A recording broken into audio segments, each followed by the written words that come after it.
Wait, that doesn't go there.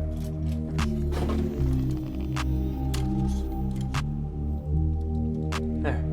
That's better.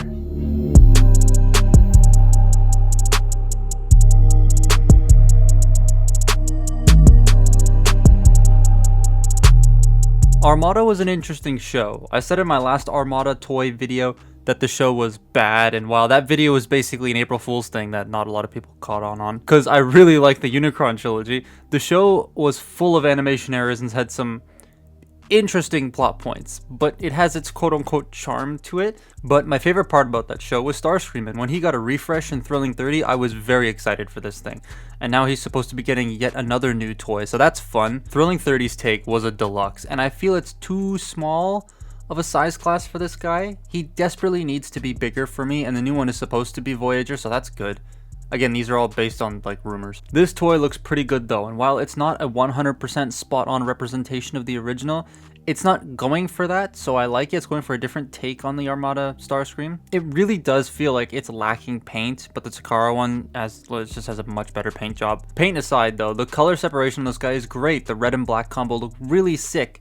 The unpainted gray though is a bit meh, and the yellow.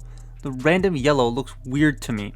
If it was just the chest vents, it would have been okay, but the hinges and the shoulders, the spine, the cannon parts, they're all yellow, and it just looks weird to me. It's a strange color to have included on this. He does have minicon ports, which was really cool because at the time you could actually buy a minicon set on shelves, the Assault Team, and plug them in, or any other minicons really. Take that, Legacy. He has those damn trigger happy shoulders, and I don't like that. For those of you who don't know what I mean by that, it's when the shoulder rotates forward and back at the shoulder and not at the torso. Most toys do the rotation at the torso and in and out at the arm. That allows you to get a more natural form of movement out of it, but this one is the other way around, and it makes posing the shoulders not horrible but annoying.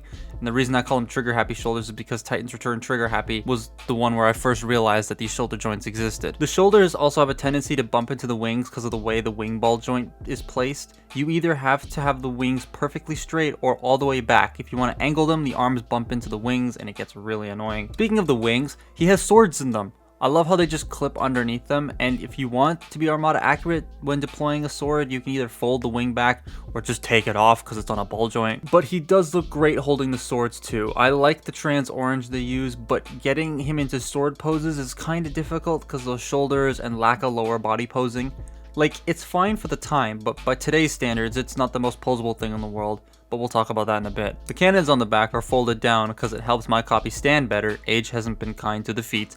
But they can be folded out to be accurate to the show, and they fire. If they can't afford to put spring-loaded missiles in toys today, because it is expensive now to do, that makes total sense, friction missiles would be totally fine.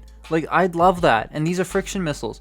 You just push the stalks forward and they fire in 2 steps. Step 1 is pushing the entire inside forward to give you some flare, and then step 2 is the actual missile firing, and it comes out pretty well for a push fire thing. You can't, however, rotate the head super well when the cannons are up. It just kind of bumps into everything. Ignore the paint chipping, by the way. That's entirely my fault and not the toys. Posing is pretty okay, like I said. The shoulders are a bit annoying and the head panel doesn't lock into place, so it comes loose a lot.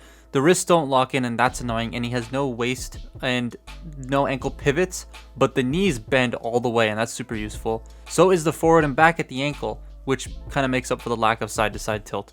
Transformation is very easy, but it does some clever things. Like, when the legs collapse, it pushes the wings out, and that's a really nice touch. I also like how the torso unfolds itself entirely to, like, splay out into the jet. The jet mode is really sleek.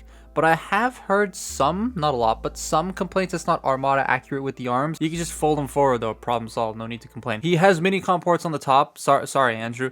Minicon pegs. The missiles still fire from the top, which is nice, but that yellow on top, it just looks so weird to me. I'm not a huge fan of it. I do like the slope of the jet from the side view, and the clear stalks of the jet make it look like they're energy boosts coming out of the back. I like that. He also has fold-out landing gear, 10 out of 10. The jet is definitely the best part of it for me, but the toy as a whole is just alright. Probably only worth, I'd say, about 20 bucks nowadays, but it goes for a lot more sometimes, and I really don't think it's worth that. It's cool, and I would say grab one because it's still a neat figure, but with the potential of a new, bigger one with modern articulation coming out, I may just say wait for that. I mean, if you collect like me and you just buy whatever looks cool because it looks cool, then get one of these as well. But if you're a collector who buys the definitive version of a character, maybe wait for the new one.